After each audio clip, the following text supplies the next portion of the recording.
नमस्कार दोस्तों, आपका हार्दिक स्वागत है आपके अपने YouTube चैनल लर्निंग एक्सीलेंस पर। और मैं हूं आपका साथी शुभम जांगड़ा। दोस्तों, जैसा कि आप सभी जानते हैं, हमने मेडिवल इंडिया की कंटिन्यू सीरीज़ शुरू कर रखी है और इस सीरीज़ के तहत हम आपको कम से कम 2 क्लास प्रोवाइड करवा चुके हैं।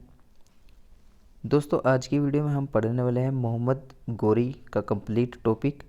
लास्ट वीडियो में हमने चौहान वंश पढ़ा था और उस चौहान वंश में हमने 2 राजा का जिक्र किया था। एक हमारा पृथ्वीराज चौहान थे, दूसरे हमारे मोहम्मद गोरी थे। दोस्तों, हमने उस वीडियो में आपको ये बात बोली थी कि हम मोहम्मद गोरी की स्पेशल वीडियो आपको प्रोवाइड करवा देंगे, जिसके अंदर मोहम्मद गोरी से संबंधित जितने भी इम्पोर्टेंट फैक्ट बनेंगे वो सभी के सभी हम जिक्र कर लेंगे। तो दोस्तों, इस वीडियो में हम उसी के बारे में डिस्कस करने वाले हैं। तो चलिए दोस्तों, देरी ना करते हुए हम अपने टॉपिक की ओर बढ़ते हैं।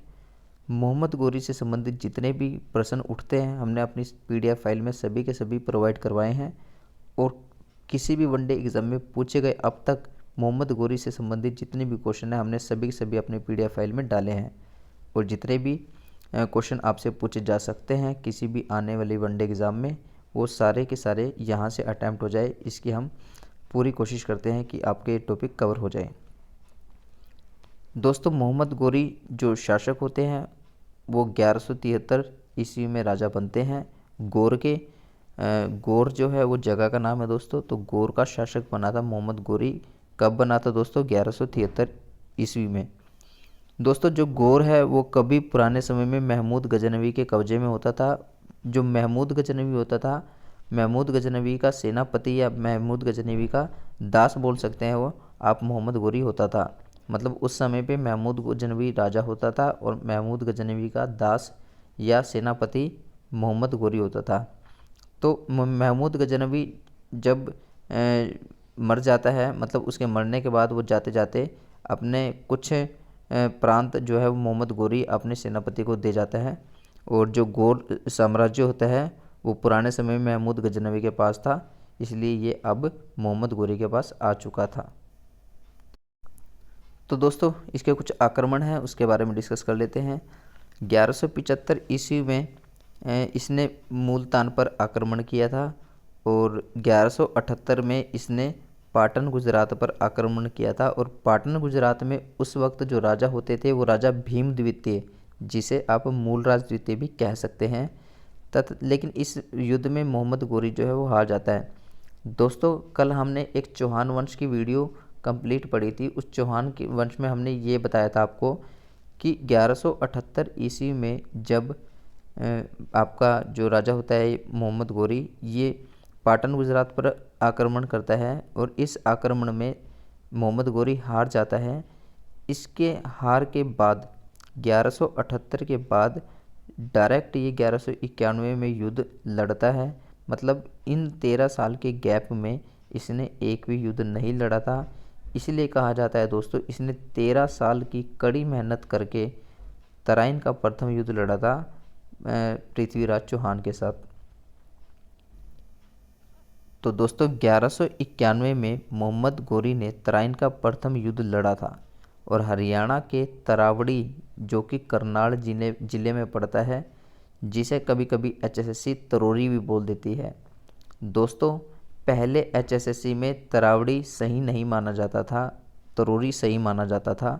लेकिन लास्ट टाइम जब SI का एग्ज़ाम हुआ था, सब इंस्पेक्टर का HSSC में, तब उसमें ऑप्शन तरावड़ी और तरोरी दोनों दे दिए थे, जिसमें हमारे भोपाल सिंह खदरी ने दोनों के दोनों ऑब्जेक्शन ठीक कर दिए थे। क्योंकि बच्चों ने कईयों ने तो तरावड़ी क्लिक किया था, कईयों ने तरोरी क्लिक किया था। लेकिन जब बच्चों ने ऑब्जेक्शन लगाया था उस क्वेश्चन पे, तो हमारे HSSC के जो चेयरमैन है भोपाल सिंह खदरी, उन्होंने लाइव टेलीकास्ट में ये बताया था कि तरोरी और तरावड़ी हमने दोनों ही ऑप्शन सही माने हैं, इसलिए ये दोनों सही माने जाते हैं अब HSSC में। लेकिन पहले HSSC तरावड़ी गलत करके तरोरी को मान देती थी सही। तो दोस्तों, तरावड़ी करनाल में पड़ता है, करनाल ज़िले में पड़ता है। ये युद्ध करनाल के ज़िले तरावड़ी में हुआ था, जिसे तराइन का प्रथम युद्ध कह देते हैं। परंतु दोस्तों, इस युद्ध में मोहम्मद गोरी की हार हो जाती है, क्योंकि इसकी हार का कारण हम पहले पिछली वीडियो में डिस्कस कर चुके हैं। क्योंकि जो पृथ्वीराज चौहान होते हैं उनके दोस्त होते हैं राजा जयचंद। राजा जयचंद उनके इस युद्ध में पृथ्वीराज चौहान का साथ देते हैं, जिसकी वजह से मोहम्मद गोरी इस युद्ध को हार जाता है। पृथ्वीराज चौहान जो है अजमेर के राजा होते हैं और दिल्ली भी उनके कब्जे में होती है, क्योंकि उससे पहले दिल्ली जो है उनके नाना के अंडर आती थी। जो उनके नाना होते थे अनंगपाल, उनके नाना के मरने के बाद जो दिल्ली है वो पृथ्वीराज चौहान के अंडर में आ चुकी थी। दिल्ली जो है अनंगपाल ने बसाया था और अनंगपाल जो है वो पृथ्वीराज चौहान के नाना होते थे। पृथ्वीराज चौहान का साथ इस युद्ध में झांसी के राजा गोविंद राय ने दिया था और गढ़वाल के राजा होते थे जयचंद। गढ़वाल आपका उत्तर प्रदेश में पड़ता है, राजा जयचंद बोल देते हैं उसे। दोस्तों, इस राजा जयचंद की वजह से ही मोहम्मद गोरी तराइन का प्रथम युद्ध हार जाता है और पृथ्वीराज चौहान जीत जाता है। अगर आपको कंप्लीट डिटेल से ये स्टोरी समझनी है तो आप हमारी पिछली वीडियो जो क्लास नंबर 2 के नाम से है, चौहान वंश के नाम से, इस चैनल पे वीडियो मिल जाएगी आपको। वो वीडियो कंप्लीट देख लेना, आपको कंप्लीट हिस्ट्री पता लग जाएगी कि मोहम्मद गोरी कैसे युद्ध हारा था। 1191 में तराइन के प्रथम युद्ध के बाद दूसरा दोबारा युद्ध होता है 1192 में, जो कि तराइन का द्वितीय युद्ध कहलाया। और ये तराइन का द्वितीय युद्ध भी मोहम्मद गोरी और पृथ्वीराज चौहान के बीच ही होता है। तराइन का प्रथम युद्ध भी इन दोनों के ही बीच होता है और तराइन का द्वितीय युद्ध भी इन दोनों के ही बीच होता है। फ़र्क बस इतना है कि तराइन के प्रथम युद्ध में मोहम्मद गोरी हार जाता है, पृथ्वीराज चौहान जीत जाता है, और तराइन के द्वितीय युद्ध में मोहम्मद गोरी जीत जाता है और पृथ्वीराज चौहान हार जाता है।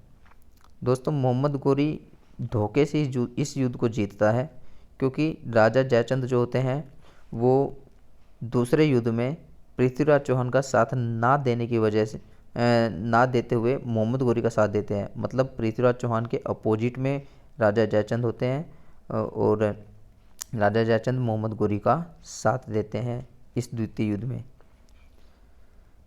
जिससे गोरी की जीत हो जाती है और पृथ्वीराज चौहान की हार हो जाती है। दोस्तों, पृथ्वीराज चौहान का एक दरबारी कवि होता है जिसे हम चंद्रबरदाई के नाम से जानते हैं। और इस चंद्रबरदाई दरबारी कवि ने पृथ्वीराज चौहान के जीवन पर एक पृथ्वीराज रासो पुस्तक लिखी थी। डायरेक्ट वनडे एग्ज़ाम में क्वेश्चन देखने को मिल जाता है कि पृथ्वीराज रासो के लेखक कौन है, तो वो चंद्रबरदाई होगा। तो दोस्तों, 1194 में एक युद्ध होता है चंद्रावल युद्ध। और चंद्रावल युद्ध दोस्तों किस किस के बीच होता है? मोहम्मद गोरी और राजा जयचंद के बीच। मोहम्मद गोरी इस युद्ध को जीत लेता है और राजा जयचंद इस युद्ध में हार जाते हैं। दोस्तों, मोहम्मद गोरी का जो उत्तराधिकार, जिसे वल्ला बोल देते हैं, या फिर ये बोल देते हैं कि मोहम्मद गोरी के बाद अगला शासक कौन बना, तो मोहम्मद गोरी के बाद अगला शासक बना कुतुबुद्दीन ऐबक, जो कि उसका उत्तराधिकारी होता था। मतलब जो उसके बाद गद्दी को संभालता है वो उत्तराधिकारी कहलाता है। मोहम्मद गोरी के मरने के बाद सभी जीते हुए प्रदेश कुतुबुद्दीन ऐबक के पास आ जाते हैं, क्योंकि उसका वल्ला यानी सेनापति बोल देते हैं, सेनापति होता है। इसलिए मोहम्मद गोरी मरने के बाद सारे के सारे जितने भी जीते हुए प्रदेश थे वो कुतुबुद्दीन ऐबक को दे जाता है। दोस्तों, मोहम्मद गोरी के सिक्के पर एक और माता लक्ष्मी का चित्र होता था और दूसरी ओर कलमा खुदा होता था। ये मोहम्मद गोरी के सिक्कों की पहचान हुआ करती थी। मोहम्मद गोरी एक नास्तिक राजा हुआ करता था, वो ईश्वर में विश्वास नहीं रखता था। नास्तिक राजा उसे ही बोलते हैं दोस्तों जो ईश्वर में विश्वास ना रखता हो। दोस्तों, मोहम्मद गोरी के जीवन का अंतिम युद्ध अगर पूछ ले आपसे, तो उसके जीवन का अंतिम युद्ध होता है खोखरो यानी जाटो के विरुद्ध। जाटो और खोखरो के विरुद्ध उसका युद्ध होता है। इस युद्ध में मोहम्मद गोरी जो है उसकी मृत्यु हो जाती है। और इस युद्ध को कब लड़ा था इसने? 1206 ईस्वी में। मोहम्मद गोरी के मरने के बाद इसका दास होता है कुतुबुद्दीन ऐबक। वो ही सारा राजपाट संभालता है, क्योंकि इसका सेनापति होता है। कुतुबुद्दीन ऐबक ने गुलाम वंश, जिसे हम दास वंश भी बोल देते हैं, जिसे हम मामलुक वंश भी बोल देते हैं, इन तीनों में से कोई भी वंश आए, तीनों के तीनों वंश एक ही हैं, गुलाम वंश, मामलुक वंश, दास वंश। ये तीनों के तीनों एक ही वंश है जिसके संस्थापक कुतुबुद्दीन ऐबक कहलाते हैं। दोस्तों जो कुतुबुद्दीन ऐबक है उन्होंने कौन कौन सी उपाधि धारण कर रखी थी? एक लाख बख्श की, एक हातिम द्वितीय की और एक कुरान खां की। ये तीनों की तीनों उपाधियां कुतुबुद्दीन ऐबक ने प्राप्त कर रखी थी। दोस्तों कुतुबुद्दीन ऐबक ने अपनी राजधानी लाहौर को बनाया था क्योंकि उसका उद्देश्य भारत पर शासन करना नहीं था। अगर वो भारत पर शासन करना चाहता तो वो दिल्ली पर राज करता, मतलब दिल्ली की गद्दी पर बैठता। क्योंकि जैसा कि मैं आपको पहले भी बता चुका, अगर किसी भी राजा को भारत पर, दुनिया पर राज करना होता था तो वो दिल्ली की गद्दी पर आक्रमण करता था और दिल्ली की गद्दी पर बैठता था। लेकिन कुतुबुद्दीन ऐबक ऐसा नहीं था। कुतुबुद्दीन ऐबक का मेन मकसद राज करना नहीं था, क्योंकि अगर उसे राज करना होता तो वो दिल्ली की गद्दी पर बैठता, दिल्ली को अपनी राजधानी बनाता। लेकिन उसने लाहौर को अपनी राजधानी बनाया। कुतुबुद्दीन ऐबक ने अपने गुरु कुतुबुद्दीन बख्तियार की याद में कुतुब मीनार की नींव रखी। दोस्तों यहाँ से दो क्वेश्चन उठते हैं। अगर आपसे बोले कि कुतुब मीनार किसने बनवाई, दोस्तों कुतुब मीनार किसने बनवाई, इसमें दो बातें आती हैं। कुतुब मीनार की नींव किसने रखवाई? तो कुतुब मीनार की नींव कुतुबुद्दीन ऐबक ने रखवाई। और कुतुबुद्दीन ऐबक ने कुतुब मीनार की नींव अपने गुरु कुतुबुद्दीन बख्तियार की याद में रखवाई थी। और अगर ये पूछे कि कुतुब मीनार को कंप्लीट किसने करवाया, तो कुतुब मीनार को कंप्लीट इल्तुतमिश ने करवाया। क्योंकि कुतुबुद्दीन मीनार जो कुतुब मीनार है दोस्तों, वो इल्तुतमिश ने पूर्णतः समाप्त करवाई थी। और इल्तुतमिश जो है वो कुतुबुद्दीन ऐबक का दामाद होता था, दास होता था, जिससे कि कुतुबुद्दीन ऐबक की बेटी की शादी हुई होती है। तो दोस्तों कुतुब मीनार की नींव तो कुतुबुद्दीन ऐबक ने रखवाई अपने गुरु कुतुबुद्दीन बख्तियार की याद में, और उसको पूर्ण रूप से तैयार इल्तुतमिश ने करवाया। इल्तुतमिश जो है वो कुतुबुद्दीन ऐबक का दास होता है, दामाद होता है। और कुतुब मीनार की अंतिम मंजिल का अगर पुनर्निर्माण पूछ ले, अंतिम मंजिल किसने बनवाई ये पूछ ले, या पुनर्निर्माण पूछ ले, या रिपेयर पूछ ले, तो फिरोज शाह तुगलक ने करवाया था। दोस्तों कुतुब मीनार से तीन क्वेश्चन उठते हैं डायरेक्टली। एक तो उसकी नींव किसने रखवाई, कुतुबुद्दीन ऐबक ने।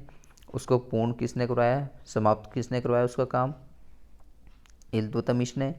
उसको रिपेयर किसने करवाया या उसका पुनर्निर्माण किसने करवाया, तो फिरोज शाह तुगलक ने, तुगलक वंश से संबंधित थे। तो दोस्तों ये तो था आपका कंप्लीट टॉपिक मोहम्मद गोरी से संबंधित। और मोहम्मद गोरी से संबंधित जितने भी प्रश्न उठ सकते थे हमने सारे के सारे अपने PDF फाइल में डाल के आपको डिस्कस करवा दिए हैं। इससे बाहर मोहम्मद गोरी से संबंधित कोई क्वेश्चन मुझे नहीं लगता बनता होगा। और किसी भी वनडे एग्ज़ाम में आने लायक सभी के सभी क्वेश्चन हो सकता है आपको यहीं से मिल जाए, आपको किसी और किताब या किसी और वीडियो की ओर ना भागना पड़े। दोस्तों उम्मीद करता हूँ आपको मेरी वीडियो पसंद आई होगी और मेरी ये वीडियो आपके लिए बहुत हेल्पफुल साबित होगी। यदि आपको इस वीडियो की PDF फाइल चाहिए तो आप हमारे टेलीग्राम ग्रुप को ज्वाइन कर सकते हैं। टेलीग्राम ग्रुप का लिंक आपको हमारे इस वीडियो के डिस्क्रिप्शन बॉक्स में मिल जाएगा। आपको टेलीग्राम ग्रुप में उन सभी वीडियोस की PDF फाइल मिल जाएगी जितनी भी वीडियोस हमारे इस चैनल पर मिली हैं। चलिए दोस्तों मिलते हैं अपनी नेक्स्ट वीडियो में अपनी नई वीडियो के साथ और नए टॉपिक के साथ। हमारी ये सीरीज़ ऐसे ही कंटिन्यू चलती रहेगी जब तक मिडिवल इंडिया कंप्लीट ना हो जाए। ओके दोस्तों, धन्यवाद। जय हिंद, जय भारत।